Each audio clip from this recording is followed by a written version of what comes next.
How big of a skill gap from here to pros in your opinion? From tier 2 to tier 1, I think the gap is. I think the bottom of tier 1 probably matches up to the top of tier 2. And the thing is that this year, the bottom of tier 1 is much smaller than last year, it feels like. By the way, at least I'm going to buy you Rust after the stream. I do have to say, in the world of watching Valorant, this is a good one. Who would you rather watch? G2 Furia or 2G Furia or NV Cubert?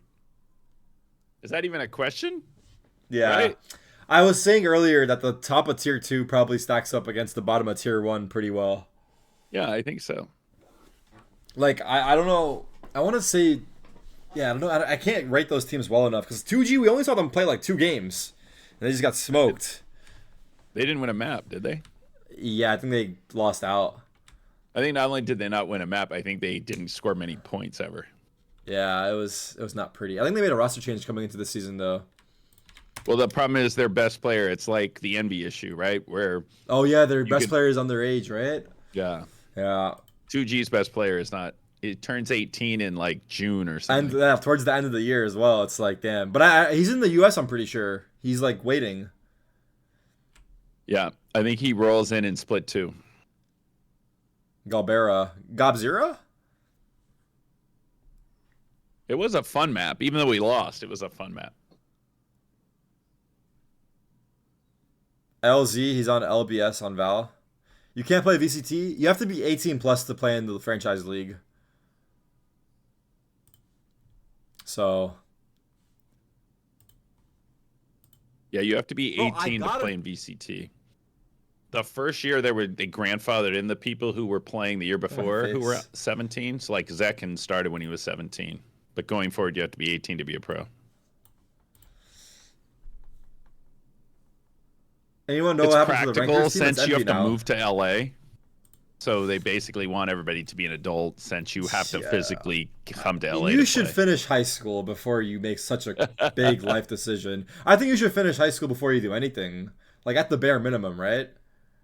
Yes. By the way, the funniest thing is I had to have a call with Zekin's principal and his mom and his dad to talk about the plan for his senior year, second semester. To coordinate and like get his assignments set up with the league. Yeah. Yeah, and to say that we were committed to making sure that his mornings were free so he could do his online classes and that. Yeah. So Zekin like crushed it, I have to say. Well, I'm pretty sure Zekin was just like a really good student to begin with. Yeah, so it's probably like a seamless transition. Also, in his senior year, probably didn't even have as much work, I would imagine. Yeah, usually your second semester, your senior year isn't horrible. Yeah. Chat, who's the hottest prospect right now in the Valorant upcoming NA scene? Who's the hottest prospect? Who is the hottest prospect in Tier 2 right now? Wouldn't you think it was Kane Zera? Kane Zera's got to be up there. Who else? I see a lot of Kane not Zeras. In Tier 2. But I say somebody said Mada's on NRG. Mada's at NRG. Sub Rosa's crazy. Ion is probably on the list for upcoming. And he's also under 18, right? Yeah. Same story.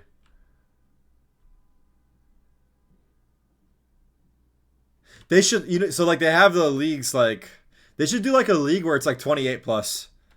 Like the old man's league. Old guys club. Where it's the battle of the boomers. Like the seniors tour. Yeah, it's the seniors league. They should do a seniors league for 28 plus. Figure out who the best grandpa 28? is. Shouldn't it be 30, by the way? I was trying to get myself in. 30 is a classic. Let's agree. I know, but that way you have time to train so that next year you'd be ready to go. That's true. Next year you can be the captain of a team. That would be a funny event. Oh my god. We had a Valorant Masters tournament. Yeah. You, FNS. Angel. Nismo's, I think, up there too. I'm not going to lie, even though he's cracked. Nismo was the MVP on that. I think Nismo's like... Wow, Nismo had 5 first kills. Yeah, no, Nismo's... He's been solid for a very long time now. I think he's one of the players that commonly gets discussed about he should be in tier 1 as well. Yeah, like the his best name's been player brought who up so didn't many get times. a tier 1. Yeah. And he's still like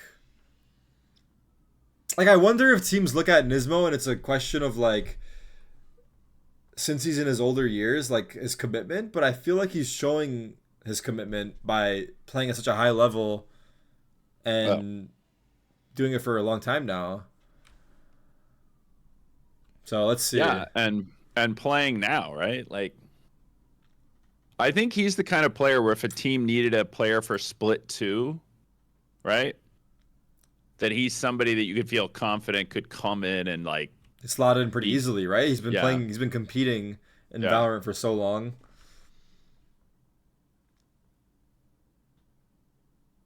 Isn't the lore is that he doesn't want to move away from his kid? Because by the way, the other thing we would do, which we haven't talked about as much, actually, right, is if Nismo's one of the teams combo, who could win Ascension, right, needed to upgrade at a spot and wanted Nismo, we would definitely work that out for him.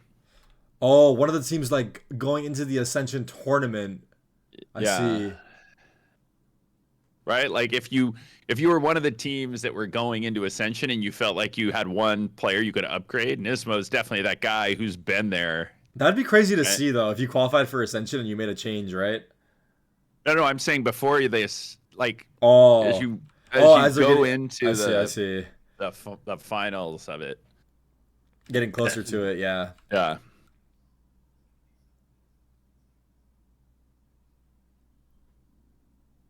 It was basically what we said to everybody is they needed to commit to us. Why does Papa look like that in the profile picture? And then after that, if they had another opportunity, we would work with them. But the guys who are over 18. Right. Like find the way for them to go where they want it to go. Yep. Yeah.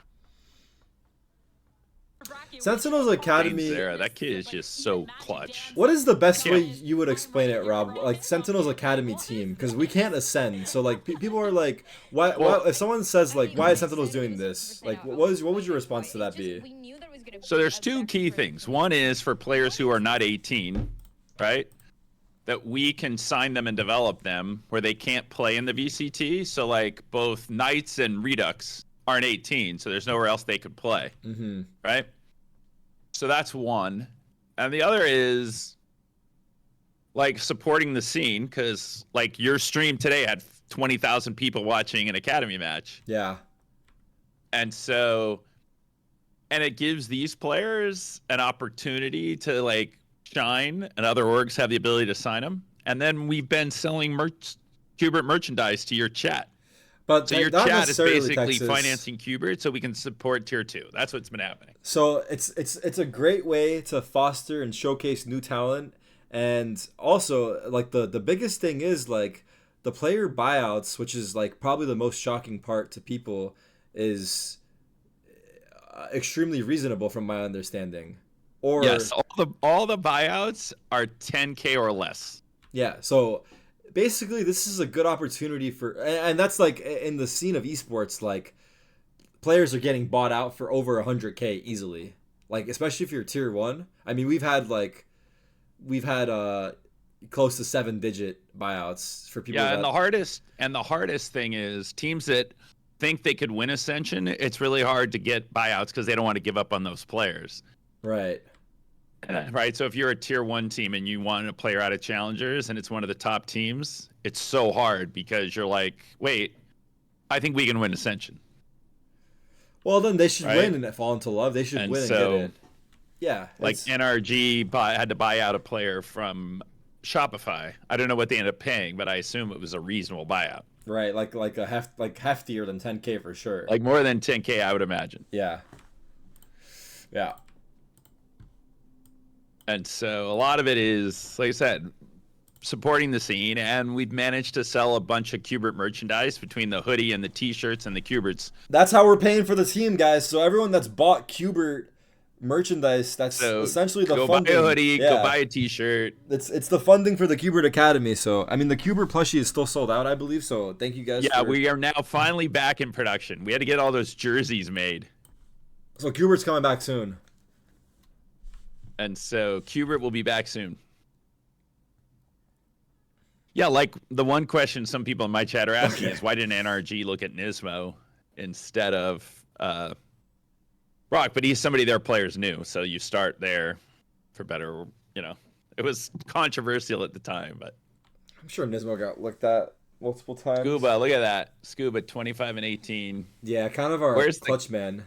Where's the clutches? That's the key stat. But Kane Zera just killing everybody. Chat, we're gonna wait for this interview, then we're gonna do the clip review. If the Academy team wins it all, who promotes? We can't ascend, so if we... So it's just a third-place team in the playoffs goes to the Ascension tournament. Yeah, so if we do get enough points to qualify, then the next team after us will go. Yes. So we can't play in the Ascension tournament because Sentinels is in the franchise league and can't have 2 teams in franchise.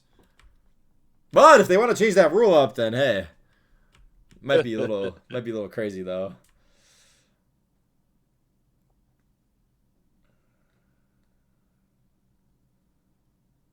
Is there a world where, I mean, this is just me thinking out loud, but Tier 2 gets franchised as well?